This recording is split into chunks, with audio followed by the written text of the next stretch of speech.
Remember that feeling? May 2024, graduation day. You're standing in an uncomfortable cap and gown, tassel hanging to the side. It feels like freedom is finally here. They tell you, the whole world is open in front of you. Teachers are crying, parents are proud, and you think you're ready for life. You think those 12 years, those 20,000 hours at a desk made you smart. But 5, maybe 10 years pass, you're standing in line at Walmart checkout, counting change because payday is still 3 days away. You look at your electricity bill and don't understand half the line items. You take a loan for a phone to look successful and pay the bank twice the price. And in that moment comes the terrifying realization: you were scammed. You can solve a quadratic equation. You remember what year the Civil War was, but you are absolutely, totally, hopelessly illiterate in the only subject that determines your survival: money. School taught you to be a perfect executor. It taught you to raise your hand to go to the bathroom. It taught you to fear mistakes, but it forgot to tell you the most important thing: how capital works, why inflation is legalized theft, and how not to become a slave to the system by 30. Today, I'll break down the biggest deception of the education system. I'll show you with numbers why straight A students often work for C students. We'll break down 5 fatal mistakes that were installed in your firmware in school, and I'll give you the capital fundamentals they hid from you. This video will replace 12 years of economics class. It will be harsh, but it's your only chance to wake up. Let's take off the tinfoil hat right away. This isn't a conspiracy. It's just the system's business model. Think about it. When did mass schooling appear in its current form? In the era of industrialization. Factories didn't need creators, investors, or free thinkers. Factories needed qualified cogs. People who can read instructions, count parts, arrive exactly at 8 when the bell rings, and sit still for 45 minutes until they're allowed to stand. One of the creators of the modern education system once said a phrase that makes your blood run cold: I don't need thinking people. I need working people. School is a demo version of a factory. Grades are your salary. The teacher is your boss. Homework is overtime. The bell is the shift whistle. You were trained for 12 years to be poor. They indoctrinated you: study well, get into college, find a stable job, retire. Sounds like a plan? No, it's a plan for your financial suicide. Because in this equation, there's no variable called capital. There's only the variable called labor. And labor is the most heavily taxed and most depreciating resource in the 21st century. While you were memorizing paragraphs, wealthy families were teaching their children something completely different. They taught them to own stocks, own land, own other people's time. School prepared you to sell your time. Financial literacy teaches you to buy other people's time. Feel the difference? That's why the student Jake works as a programmer for $70,000 and fears being fired. And C student Mike, who cheated off Jake and negotiated with teachers, owns the IT company where Jake works. Mike didn't study the subject. Mike studied soft skills, delegation, negotiation, risk management. School called it cheating and audacity. Real life calls it business. In school during math class, we solved problems. Mary had 5 apples. She gave 2 to John. But they forgot to give us real-life problems. Mary had $100,000 under her mattress. Inflation in the country is 8%. Question: how poor will Mary become in 5 years if she doesn't stop listening to grandma's advice? They told us, a penny saved is a penny earned. That's the biggest lie for the poor. In the modern economy, a penny you saved and just put in a bank, it's a dying penny. Money is ice. If you hold it in your hands, it melts. Let's get to the numbers. Imagine the year 2014. You have $100,000. You could have bought a good car with it. You decided to save it, put it under your pillow. 2026 arrives. You take out your $100,000. The bills are the same. But what can you buy? A base model car or a down payment on a house in the suburbs.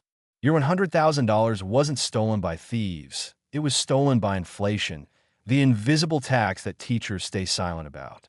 While you work for money, money should work for you. And here we come to the 8th wonder of the world: compound interest. In school, they showed us the exponent graph. But nobody said, guys, this is the graph of your wealth if you start investing right now. Look at the magic they hid from you. There are two guys, Young Beaver and Lazy Beaver. Young Beaver started saving $500 a month at 20. He invested it in the stock or bond market at a modest 10% annually. He did this for 10 years, until 30, then stopped investing, just let the money work.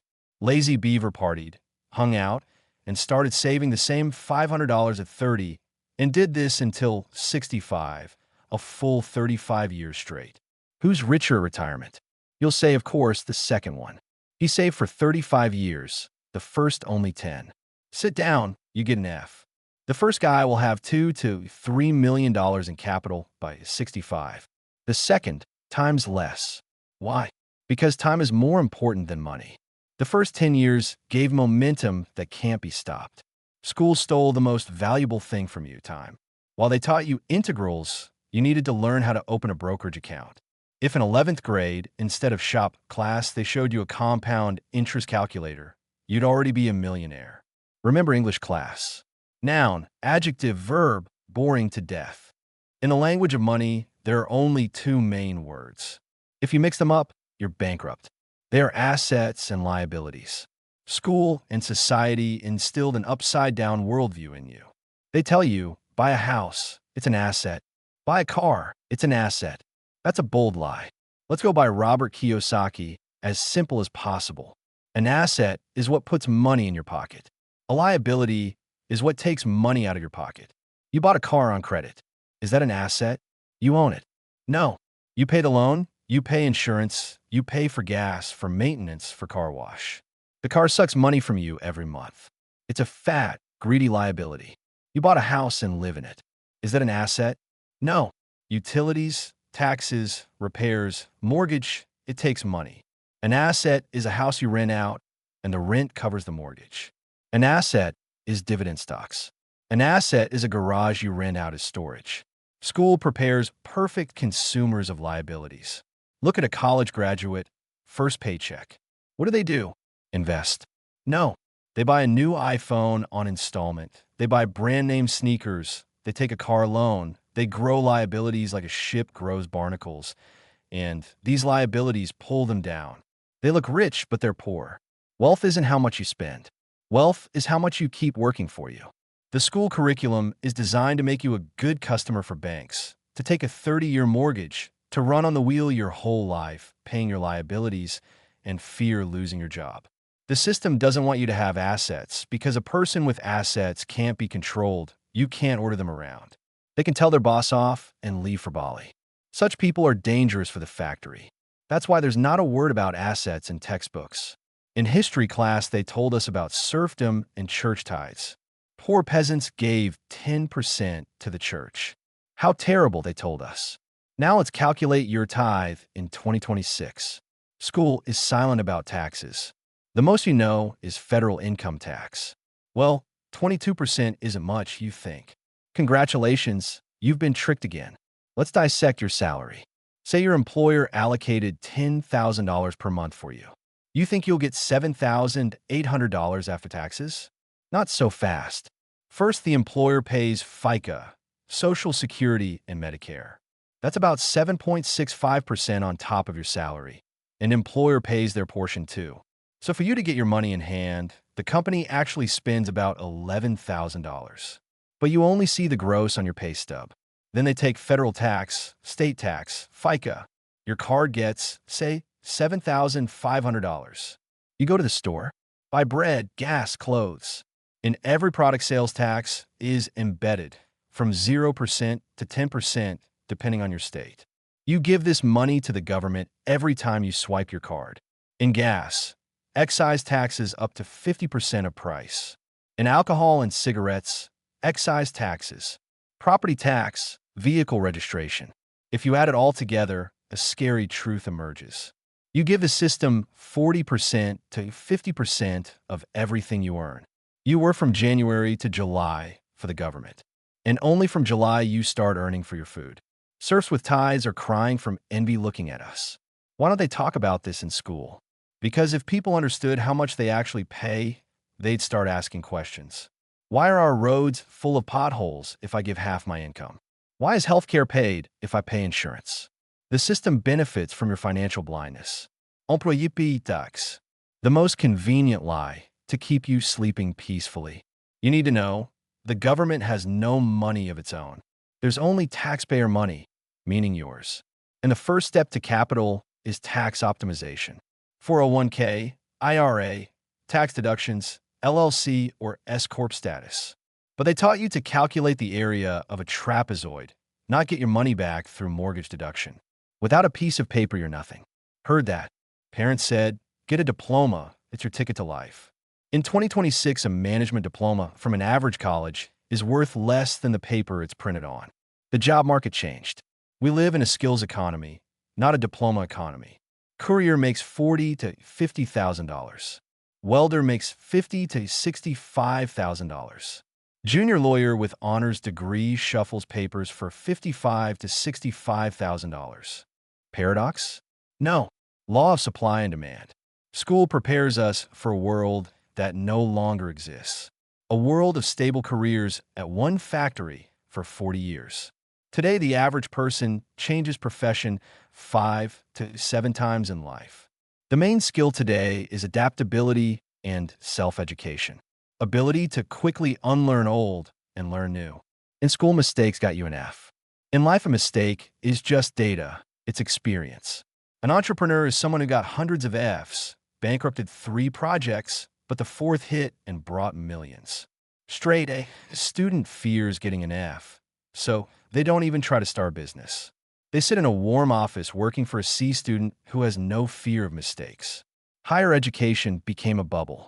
You spend 4 to 6 years, you spend hundreds of thousands directly or through lost wages not working to get knowledge that was obsolete by junior year. If you're going to be a doctor, engineer, pilot, yes, study, those are hard skills. But if you're going into marketing, management, or political science, you're just extending childhood on parents' dime. The foundation of capital isn't a diploma. It's your notebook, networking, and your specific skills that you can sell here and now. My friend, I have 2 news for you. Bad news, you were scammed. 12 years of your life spent loading outdated software. You entered the open ocean of economy on a leaky boat. Nobody's coming to save you. The government doesn't care about your retirement. Banks profit from you being in debt. Employer profits from you being dependent on paycheck. Good news. Now you know the truth. School is over. There won't be another bell. Now every day is an exam. But now you have a cheat sheet. First, pay yourself first. Money comes in, 10 to 20% immediately into investments. This is tax on your future wealth.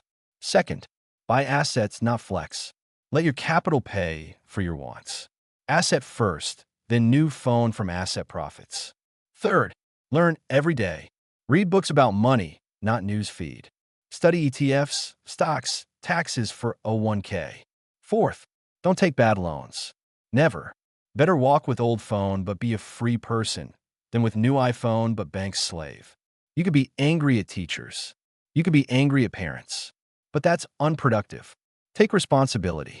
You are the only CEO, accountant, and investor of your life. Make this enterprise profitable. I don't promise you easy money. I don't sell successful success. I show you the underside, the sewer of the financial system, so you don't drown. If this video opened your eyes, subscribe to the channel and hit the bell icon so you don't miss new episodes. Hit the like button if you agree, and write in the comments which mistake resonated with you the most. Share this video with a friend who still believes a diploma is a ticket to life. See you in the next video.